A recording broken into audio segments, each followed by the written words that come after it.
Hello बच्चा party, क्या हाल है। उम्मीद है सब लोग बहुत अच्छे होंगे। मैं भी बहुत अच्छा हूं। तो जीएनजी 2.0 में एक बार फिर से आप लोगों का स्वागत है। तो लास्ट टर्न पर, लास्ट एपिसोड पे हम लोगों ने यूनिट 8 को कंप्लीट किया था। अब केवल एक यूनिट बची हुई है इंडियन कॉन्ट्रैक्ट एक्ट की। उसके बाद ये महारथी चैप्टर, ये महारथी कानून हमारा सक्सेसफुली कंप्लीट होगा। तो लास्ट यूनिट है इसकी यूनिट 9। यूनिट 9 का मतलब लॉ ऑफ एजेंसी है ना। इसके बाद में अपना कॉन्ट्रैक्ट एक्ट कंप्लीट होता है। तो चलिए टाइम वेस्ट नहीं करेंगे, फटाफट से स्टार्ट करेंगे यूनिट 9। और मुझे पूरी उम्मीद है कि आप लोगों ने अच्छे से यूनिट 8 तक का रिवीजन कर लिया होगा, है ना। तो चलिए स्टार्ट करते हैं यूनिट 9। यूनिट 9 है आपका लॉ ऑफ एजेंसी।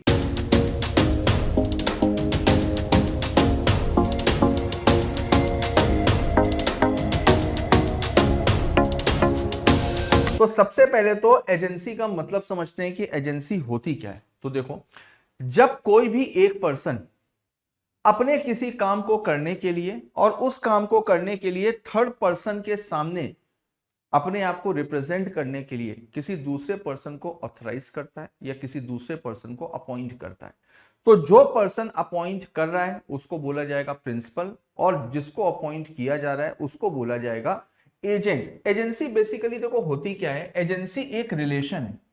एजेंसी का मतलब क्या है, एजेंसी वर्ड, एजेंसी जो शब्द है ना, ये शब्द एक रिलेशन को डिफाइन करता है दो लोगों के बीच के। दो लोगों के बीच के रिलेशन को डिफाइन करता है। एक होता है प्रिंसिपल और एक होता है एजेंट। प्रिंसिपल का कोई काम है, उसको अपने किसी काम को करने के लिए और उस काम को करने के लिए थर्ड पार्टीज के सामने रिप्रेजेंट करने के लिए वो एक पर्सन को अपॉइंट कर रहा है। जिस पर्सन को अपॉइंट कर रहा है उसको बोला जाएगा एजेंट, है ना। तो एजेंसी बेसिकली रिलेशन होता है बिटवीन प्रिंसिपल और एजेंट, है ना। इसका मेन सार, इस चैप्टर का जो मेन सार है वो आपको समझना है कि एजेंट हर जगह पर अपने प्रिंसिपल को रिप्रेजेंट करता है। एजेंट हर जगह पर अपने प्रिंसिपल को रिप्रेजेंट करता है। प्रिंसिपल एजेंट को कुछ अथॉरिटीज देता है, उसको कुछ काम को करने के लिए ऑथराइज करता है।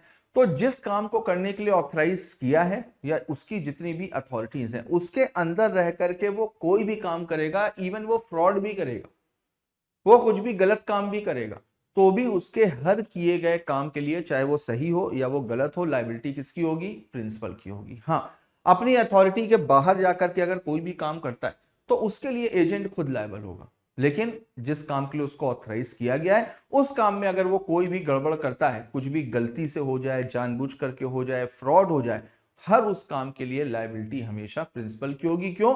क्योंकि दुनिया को तो यही पता है ना कि ये इसका काम नहीं है, ये किसी दूसरे को रिप्रेजेंट कर रहा है। तो दुनिया की नजर में वो एक एजेंट है जो अपने प्रिंसिपल को हर जगह पर रिप्रेजेंट करता है। तो गलती भी किसकी मानी जाएगी, प्रिंसिपल की मानी जाएगी। एजेंसी बेसिकली दो तरीके की होती है, एक होती है एक्सप्रेस एजेंसी और एक होती है इंप्लाइड एजेंसी, है ना। एक्सप्रेस एजेंसी का मतलब जो बोल करके, लिख करके, यानी कि बाय वर्ड्स, जहां पर शब्दों का इस्तेमाल हो। दूसरा इंप्लाइड एजेंसी। इंप्लाइड एजेंसी बहुत सारी सिचुएशन के बेसिस पर बनती है, सर्कमस्टेंसेस के बेसिस पर बनती है। तो चलिए फटाफट से देखते हैं कि इस चैप्टर में हम लोग क्या क्या चीजें पढ़ने वाले हैं। सबसे पहले तो हम लोग मीनिंग को समझेंगे, अपॉइंटमेंट कैसे होता है, अथॉरिटी क्या होती है। उसके बाद में sub agent, ratification, revocation of authority और effect of agency on contract with third person. तो ये सारी चीजें हम लोग इसमें करने वाले हैं। तो सबसे पहले तो मीनिंग पे आते हैं। मीनिंग मैंने आपको बताई थी एडवांस में। तो एजेंसी, रूल ऑफ एजेंसी क्या है, he who acts through another, एक पर्सन जो काम कर रहा है किसी दूसरे पर्सन के through, does the act himself. ये है क्यू फेसिट पर एलियम फेसिट पर से, fundamental legal maxim of the law of agency. देखिए agency not defined in the act. तो एजेंसी जो वर्ड है ना, उसको लॉ में डिफाइंड नहीं किया गया है। It's use to describe the relationship between one person and another. जैसा कि मैंने आपको बताया, the first mention person brings the second mention person into legal relation with other. तो दूसरों के साथ में लीगल रिलेशंस को क्रिएट करने के लिए किसी दूसरे पर्सन को अपॉइंट किया जाता है। अब एजेंट कौन होता है? A person employed to do any act for another or to represent another in dealing with the third person. तो अपने किसी काम को करवाने के लिए या खुद को थर्ड पार्टीज के सामने रिप्रेजेंट करने के लिए जिस पर्सन को अपॉइंट किया जाता है उसको बोला जाता है एजेंट। प्रिंसिपल देखते हैं, अ पर्सन फॉर हुम सच एक्ट इज डन, यानी जिसके बिहाफ पर वो काम कर रहा है या जिसको रिप्रेजेंट कर रहा है उसको बोला जाएगा प्रिंसिपल एज पर सेक्शन 182, है ना। अब देखो test of agency, there is a relationship of agency if the answer is in affirmative, यानी कि अगर ये टेस्ट पूरा हो रहा है और इसका आंसर पॉजिटिव है तो फिर उसको एजेंसी माना जाएगा। Where he can establish privity of contract between the principal and third parties. देखो वैसे तो हम लोगों ने पढ़ा हुआ है कंसीडरेशन में प्रिविटी ऑफ कॉन्ट्रैक्ट की, कॉन्ट्रैक्ट के केस में थर्ड पार्टी इन्वॉल्व नहीं हो सकती, लेकिन जहां पर प्रिविटी है यानी कि भले ही काम कौन कर रहा है, कॉन्ट्रैक्ट में एंटर कौन कर रहा है, एजेंट और थर्ड पार्टीज, लेकिन लायबिलिटी किसकी अराइज हो रही है, प्रिंसिपल की। प्रिंसिपल के ऊपर सूट भी हो सकता है, प्रिंसिपल सूट फाइल कर भी सकता है। तो ये हम लोगों ने एक्सेप्शन ऑफ कंसीडरेशन में भी पढ़ा था, है ना। दूसरा, where the person has the capacity to bind the principal and make him answerable to the third party, जहां पर कोई एक दूसरा पर्सन काम कर रहा है लेकिन आंसरेबल प्रिंसिपल है। लाइबिलिटी किसकी है, प्रिंसिपल की, बिफोर द थर्ड पार्टीज। वहां पर अगर ये टेस्ट कंप्लीट हो रहे हैं तो फिर वहां पर उसको माना जाएगा, अगर आंसर यस है तो फिर उसको माना जाएगा कि यहां पर एजेंसी का रिलेशनशिप क्रिएट हो रहा है। और अगर एजेंसी का रिलेशनशिप क्रिएट हो रहा है तो एजेंट के किए गए कामों के लिए हमेशा प्रिंसिपल लायबल होगा। आगे देखते हैं, हु में एम्प्लॉय एजेंट, तो भाई एजेंट को एम्प्लॉय कर कौन सकता है, सेक्शन 183। तो person qualified to appoint agent must be major sound mind, है ना। तो भाई जो पर्सन को अपॉइंट कर रहा है वो मेजर होना चाहिए और साउंड माइंड का होना चाहिए। Who may be agent, agent हो कौन सकता है, तो इसके लिए वो रिस्ट्रिक्शन नहीं है।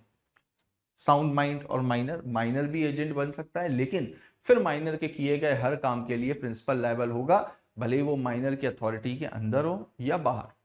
माइनर कभी भी पर्सनल लायबल नहीं हो सकता, एनी पर्सन, कोई भी एजेंट बन सकता है। एजेंट बनने के लिए क्वालिफिकेशंस नहीं है, एजेंट को एम्प्लॉयड करने के लिए, एजेंट को अपॉइंट करने के लिए क्वालिफिकेशंस है।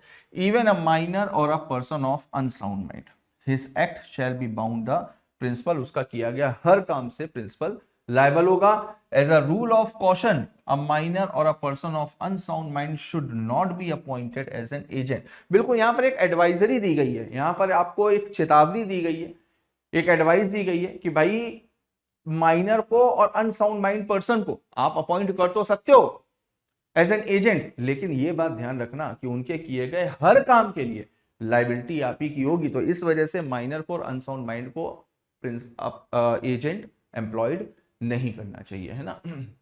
देखिए, because he is incompetent to contract and in case of his misconduct और negligence the principal shall not be able to proceed against him. अगर कल को माइनर ने कुछ भी गड़बड़ करी तो, या अनसाउंड माइंड पर्सन ने कुछ भी गड़बड़ करी तो प्रिंसिपल कभी भी उनके अगेंस्ट में प्रोसीड नहीं कर सकता। क्यों? क्योंकि उसकी कोई लायबिलिटी होती ही नहीं है ना। एग्जाम्पल है, एग्जाम्पल बेटा एक बार पढ़िएगा, रीड करिएगा, ठीक है। आगे देखते हैं। अब देखिए, रिक्वायरमेंट ऑफ कंसीडरेशन, ये तो हम लोगों ने एक्सेप्शन में भी पढ़ा था कंसीडरेशन के, कि एजेंसी के केस में कंसीडरेशन का होना जरूरी नहीं है। एजेंसी के केस में कंसीडरेशन हो भी सकती है और नहीं भी हो सकती है। तो consideration for creation of agency not necessary, the acceptance of the office of an agent is regarding as a sufficient consideration for the appointment. अगर वो अपने ऑफिस को ज्वाइन करने के लिए तैयार हो जाता है, यानी कि अगर वो एजेंट बनने के लिए तैयार है, तो यही सफिशिएंट कंसीडरेशन मानी जाएगी। देखते हैं क्रिएशन ऑफ एजेंसी। अब एजेंसी कितने तरीके से बनती है, तो एक होता है एक्सप्रेस, एक्सप्रेस का मतलब मैंने बताया बाय वर्ड्स, वर्ड्स का मतलब स्पोकन और रिटर्न, कैसे भी हो सकती है। Implied appointment, implied agency, implied agency कितने तरह से होती है, तो सबसे पहले नेसेसिटी या एजेंसी इन इमरजेंसी भी बोल सकते हैं, एजेंसी बाय रेटिफिकेशन स्टॉपन, है ना। हाँ, तो देखिए आगे यहां पर एक्सप्लेन किया गया, द अथॉरिटी में बी एक्सप्रेस और implied, section 186, authority of an agent में बी एक्सप्रेस और implied. Definition of express and implied authority, express का मतलब जहां पर मैंने बताया गिवन बाय वर्ड्स स्पोकन और रिटर्न, इम्प्लाइड का मतलब बाय कंडक्ट ऑफ पार्टीज और सर्कमस्टेंसेस ऑफ द केस, जहां पर सर्कमस्टेंसेस को देखते हुए ऐसा लग रहा है कि यहां पर कोई एजेंसी क्रिएट हुई है, या बाय कंडक्ट ऑफ पार्टीज कुछ ऐसा कंडक्ट कर रही हैं जिसकी वजह से ऐसा लग रहा है कि यहां पर प्रिंसिपल और एजेंट के बीच का रिलेशन क्रिएट हो रहा है और यहां पर एजेंसी क्रिएट हो रही है। तो देखो, inferred from the circumstances of the case, conduct of the parties and the things spoken or written or in the ordinary course of dealing। Example बेटा एक बार देख लेना, है ना, या चलो अच्छा पहला वाला एग्जाम्पल एक बार देख लेते हैं, ठीक है। हाँ सेकंड वाला देख लेते हैं, चलो सॉरी, हाँ फर्स्ट वाला, चलो। A is residing in Delhi and he has a house in Kolkata. तो बेटा ए जो है वो दिल्ली में रहता है, ठीक है, और उसका हाउस जो है वो कोलकाता में भी है।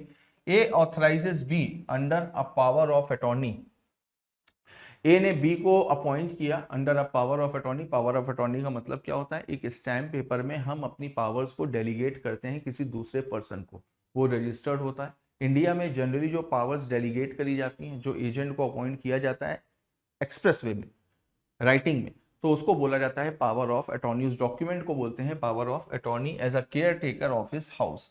Agency is created by express agreement. क्यों? क्योंकि पावर ऑफ अटॉर्नी बन रही है।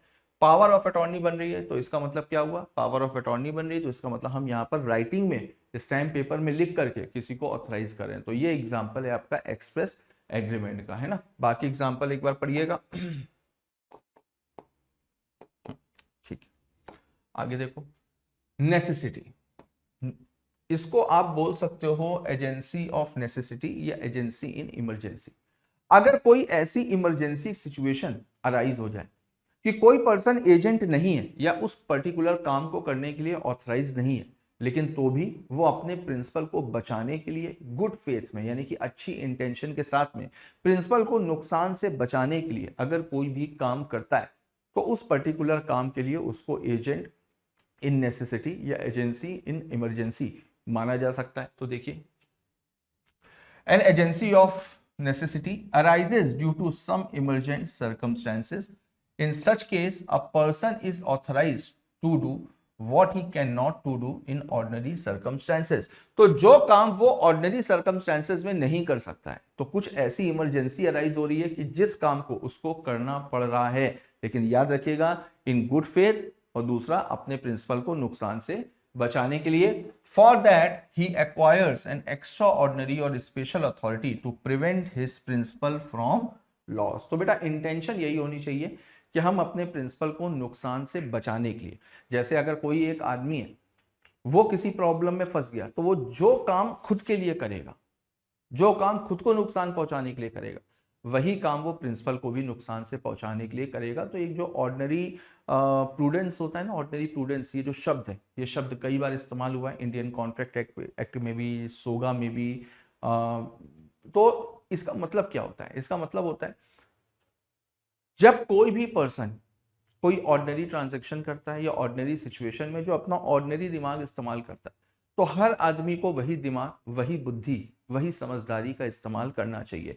तो ऑर्डिनरी प्रूडेंस सबके लिए होती है, ठीक है। तो यहां पर अगर कोई भी पर्सन नुकसान में है या उसको नुकसान हो सकता है, तो यहां पर कोई भी पर्सन उसको नुकसान से बचा रहा है, ठीक वही काम कर रहा है जो काम वो खुद के लिए करता अगर वो सेम प्रॉब्लम में होता। तो ऑर्डिनरी प्रूडेंस भी होना जरूरी होता है। तो देखो example, Rajkumar has a farm in which Sevakram is the security guard. ठीक है, तो राजकुमार के पास में एक फार्म था जिसमें सेवकराम जो है वो सिक्योरिटी गार्ड है। During visit of Rajkumar to USA, तो राजकुमार यूएसए गए, वहां पर huge fire was caught in the farm, तो वहां पर जो उनका फार्म हाउस था वहां पर बहुत ज्यादा आग लग गई। Sevakram becomes an agent of necessity for Rajkumar so as to save the property from being destroyed by fire। अब देखो उसका काम क्या था, वो तो सिक्योरिटी गार्ड था, उसको आग बचाने के लिए थोड़ी ना रखा गया था, लेकिन अब अचानक से कोई इमरजेंसी अराइज हुई तो यहां पर वो क्या हो गया, एजेंट बाय नेसेसिटी या एजेंसी इन नेसेसिटी क्रिएट हो गई। जिसमें वो आग बुझाने की कोशिश करेगा और अपने जो भी ओनर है या जो भी प्रिंसिपल है उनको, उनकी प्रॉपर्टी को, उनके फार्म को आग से बुझाने की पूरी तरीके से कोशिश करेगा। तो यहाँ पर भी तो एक एजेंट के तौर पे काम कर रहा है, ये काम उसकी अथॉरिटी में नहीं आता है, लेकिन तो भी इस काम को क्योंकि अपने प्रिंसिपल को नुकसान से बचाने के लिए कर रहा है, तो इस इमरजेंसी में वो एजेंट माना जाएगा।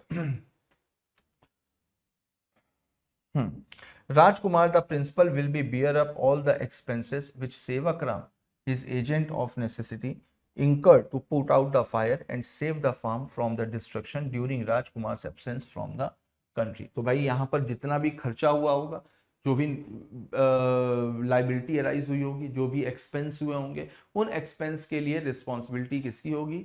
राजकुमार की होगी। क्यों? क्योंकि इमरजेंसी थी, नेसेसिटी वाली सिचुएशन थी, तो वहां पर उसने, सिक्योरिटी गार्ड ने जो भी काम किया उसने राजकुमार को बचाने के लिए किया, तो इस वजह से उसके नुकसान की भरपाई राजकुमार करेंगे, यानी उसके लिए लायबिलिटी किसकी होगी? राजकुमार की, यानी कि प्रिंसिपल की। नेक्स्ट आता है agency bye estoppel. Agency bye estoppel, estoppel का मतलब क्या होता है? अगर आपने कुछ भी ऐसा कंडक्ट किया या किसी को कुछ बोला जो रियल नहीं है, यानी कि झूठ बोला, और सामने वाले ने आपके कंडक्ट या आपके झूठ के ऊपर भरोसा किया, तो उसके बाद आप अपने बात से और अपने कंडक्ट से पीछे नहीं हट सकते। ठीक उसी तरीके से यहां पर अगर कोई भी पर्सन अपने आप को रिप्रेजेंट करता है एज एन एजेंट, या कोई एक पर्सन किसी दूसरे पर्सन को थर्ड पार्टी के सामने एजेंट के तौर पे रिप्रेजेंट कर रहा है, वो एजेंट है नहीं लेकिन वो दिखा रहा है कि हाँ ये मेरे एजेंट है, और सामने वाली पार्टी भरोसा भी कर लेती है, तो फिर माना जाएगा यहां पर उसको एजेंसी बाय स्टॉपेल। क्यों? क्योंकि आपने थर्ड पर्सन के सामने उसको रिप्रेजेंट किया कि ये मेरा एजेंट है, वो वहां पर शांत खड़ा रहा, तो थर्ड पार्टी को क्या लगेगा कि हाँ भाई ये एजेंट होगा। अब उसने बाद में उस एजेंट के साथ में डील कर ली, तो अब आप अपनी बात से डिनाई नहीं कर सकते। जैसे एक एग्जांपल ले लेते हैं, जैसे सपोज करिए कि आप ये पेन मेरे से बार बार खरीदना चाह रहे हो, आप बार बार मेरे पास में आ रहे हो, एक बार मैंने फ्रस्ट्रेट होकर के बोल दिया कि भाई इस पेन को बेचने की जो रिस्पॉन्सिबिलिटी है ना वो इनकी है, अनुज सर की है, अनुज सर मेरे एजेंट है। अब अनुज सर भी यहीं पर खड़े हुए हैं, अनुज सर यहीं पर खड़े हुए हैं, लेकिन अनुज सर ने मना नहीं किया। तो जब मैं आपके सामने बोल रहा हूं कि अनुज सर मेरे एजेंट हैं और अनुज सर कुछ बोल भी नहीं है, तो आपको क्या लगेगा कि आप प्रतीक सर सही कह रहे हैं, अनुज सर वाकई में सर के एजेंट होंगे। अब पता चला किसी दिन मैं नहीं हूं, आप आए और अनुज सर ने ये पेन उठा करके आपको बेच दिया। अब बाद में मैं आपसे कह रहा हूं नहीं मैंने तो झूठ बोला था, अनुज सर मेरे एजेंट थोड़ी ना है ना। आपने मेरी बात के ऊपर भरोसा किया और इस वजह से आपने अनुज सर से डील करी, तो यहां पर अनुज सर भले ही मेरे एजेंट नहीं है लेकिन उनको एजेंट बाय स्टॉपेल माना जाएगा। देखो, व्हेन एन एजेंट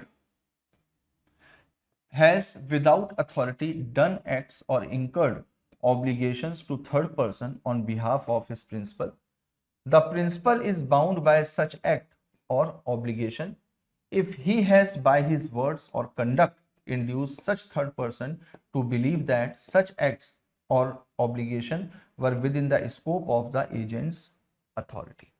अगर थर्ड पार्टी को लगता है कि वाकई में ये बंदा एजेंट है और ये उसकी ऑब्लिगेशंस उसकी अथॉरिटी के अंदर आती हैं, तो फिर उस केस में आप अपनी बात से डिनाई नहीं कर सकते, वहां पर एजेंट के किए गए काम को आपकी लायबिलिटी माना जाएगा, है ना। आगे देखो, एग्जाम्पल है, एग्जाम्पल चलो अच्छा देख लेते हैं एक बार। देखो, mister P the principal for several months made Sukhdev to buy goods on credit from a nearest provision store on his behalf and has paid for the goods bought by Sukhdev. तो जो मिस्टर पी थे वो कई सारे महीनों से उन्होंने सुखदेव को गुड्स खरीदने के लिए बोला कि भाई नियरेस्ट प्रोविजन में जाकर के उधार गुड्स ले आओ, और बाद में जाकर के वो उसकी पेमेंट दे देते थे।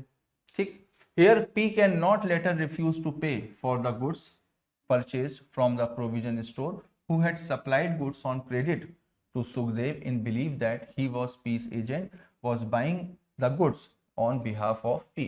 अब बाद में जब आप रेगुलर बेसिस पे भेज रहे हो तो प्रोविजन स्टोर वाला तो यही मान करके चलेगा ना कि भाई ये आपका एजेंट है, आप ही इसको भेजते हो, ये आपके बिहाफ पे गुड्स ले जाता है और आप बाद में उसके पैसे दे देते हो। जब ये कई समय से चलता चला आ रहा है तो भाई प्रोविजन स्टोर वाले को तो यही लगेगा कि वो आपका एजेंट है, तो वहां पर जो मिस्टर पी है वो पेमेंट देने से डिनाई नहीं कर सकते, सुखदेव को वहां पर एजेंट माना जाएगा। देखो, in the given case P is stopped from now asserting that Sukhdev is not his agent because on earlier occasion he permitted provision dealer to believe that Sukhdev was his agent and so he had acted in that behalf. तो जो भी provision store वाला है उसने उसके conduct के ऊपर भरोसा किया जब वो रेगुलर बेसिस पे सामान उधार ले जाता था और बाद में मिस्टर पी उसके पैसे देते थे, तो यहाँ पर प्रोविजन स्टोर वाले को क्या लगेगा कि ये वाकई में उसके एजेंट हैं, तो ये बाद में मिस्टर पी डिनाई नहीं कर सकते।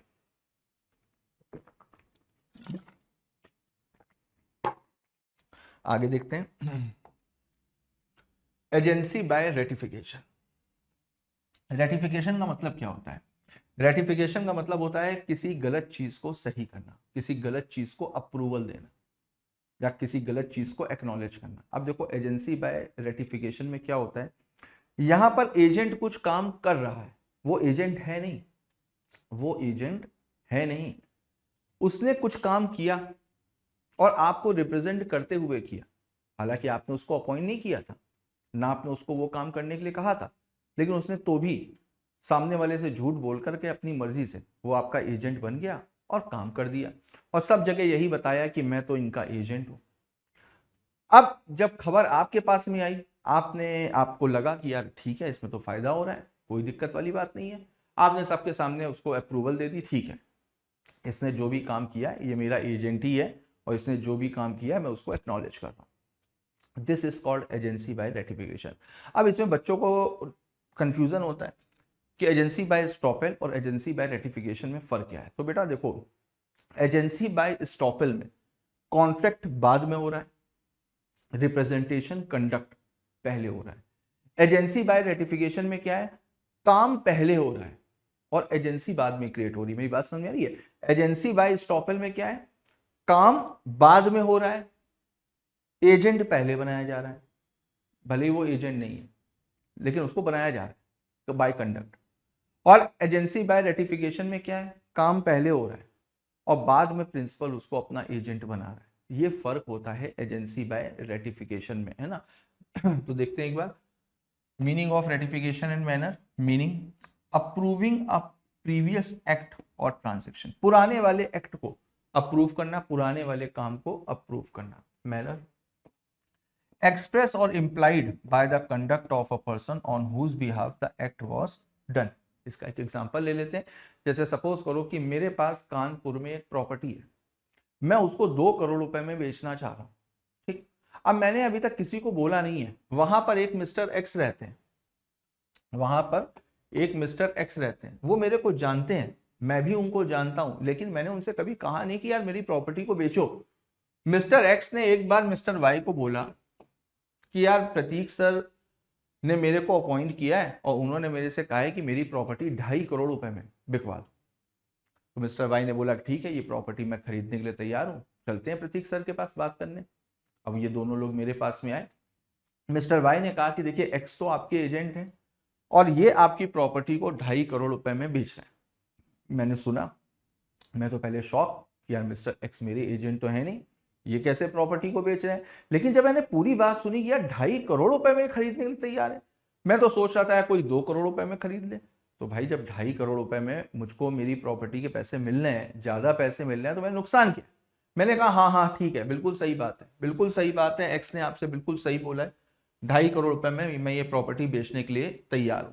तो अब देखो एक्स ने कंडक्ट पहले किया, मैंने उसको क्या किया, मैंने उसको रेटिफाई कर दिया, यानी कि अप्रूव कर दिया। तो पहले ये मेरे एजेंट नहीं थे, लेकिन आफ्टर रेटिफिकेशन ये मेरे एजेंट बन गए।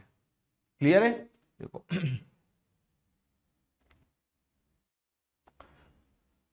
तो एजेंसी बाय रेटिफिकेशन के लिए देखिए, where acts are done by one person on behalf of another but without his knowledge और अथॉरिटी, वहां पर वो बंदा ऑथराइज नहीं है ना।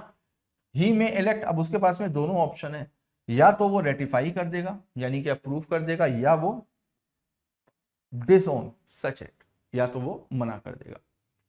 अगर वो रेटिफाई करता है तो shall have effect as if they had been performed by his authority, और अगर वो रेटिफाई करता है तो फिर यही माना जाएगा कि ये बंदा वाकई में एजेंट है और ये बंदा ऑथराइज था उस पर्टिकुलर काम को करने के लिए, है ना। यानी वो काम वैलिड माना जाएगा। ठीक है, एग्जाम्पल बेटा एक बार देख लेना।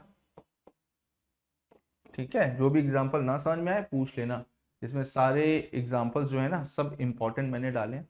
तो अब देखिए कुछ एसेंशियल्स हैं रेटिफिकेशन के, अगर आप किसी भी पुराने किए गए काम को अप्रूवल दे रहे हो तो उसके कुछ एसेंशियल्स हैं, ये एसेंशियल्स पूरे होने चाहिए। कौन कौन से? तो सबसे पहले तो रेटिफिकेशन एक्सप्रेस भी हो सकता है और इम्प्लाइड भी हो सकता है। ठीक है,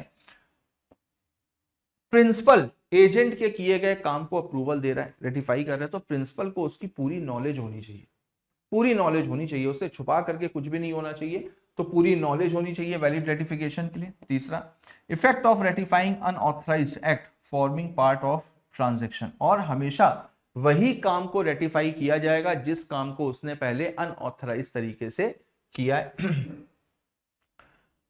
ratification of unauthorised act can not injure third person, आपका रेटिफिकेशन ऐसा नहीं होना चाहिए जिसकी वजह से किसी थर्ड पर्सन को नुकसान, रेटिफिकेशन की वजह से किसी थर्ड पार्टी को नुकसान नहीं होना चाहिए। Ratification with in reasonable time होना चाहिए, और कम्युनिकेशन होना जरूरी है, कम्युनिकेशन होना जरूरी है। एक पॉइंट और है जो इसमें नहीं लिखा हुआ है, मैं बता देता हूं। अगर मान लीजिए कि रेटिफिकेशन में कुछ फायदा हो रहा है और कुछ नुकसान हो रहा है, तो प्रिंसिपल ऐसा नहीं कर सकता कि जितने में फायदा हो रहा है उतना वाला वो रेटिफाई कर दे, जितने में नुकसान हो रहा है उसको डिसअलाउ कर देना। अगर आपको एक्नॉलेज करना है, अगर आपको अप्रूव करना है, तो आप पूरा अप्रूव करो या पूरा रिजेक्ट करो, प्रॉफिट और लॉस वाला हिसाब इसमें नहीं है ना।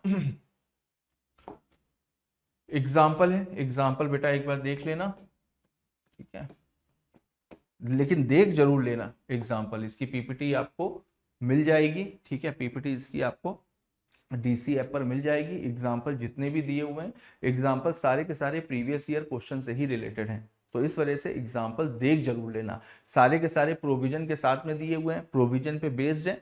ठीक है, तो फिर टाइम अपने पास में कम है, काम बहुत ज्यादा है, तो इस वजह से मैं आपसे बोल देता हूं कि भाई इसको एक बार पढ़ लेना। एग्जाम्पल बिल्कुल वैसे ही होते हैं जैसे हम लोगों ने प्रोविजन डिस्कस किए हैं, लेकिन अगर तो भी कोई भी एग्जाम्पल ना समझ में आए तो उसको मेरे को कमेंट बॉक्स में बता देना, मैं उसको एक्सप्लेन कर दूंगा अगली क्लास में।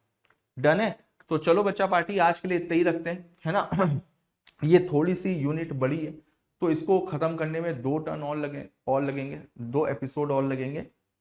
इसके बाद में 2 एपिसोड के बाद में आपका कॉन्ट्रैक्ट कंप्लीट हो जाएगा। ठीक है, तो चलो जितना हम लोगों ने पढ़ा है उसको एक बार अच्छे से रिवाइज कर लेना, जो ना समझ में आए you can ask any time. ठीक है, तो चलो मिलते हैं नेक्स्ट एपिसोड में, तब तक के लिए all the best, good bye and thank you.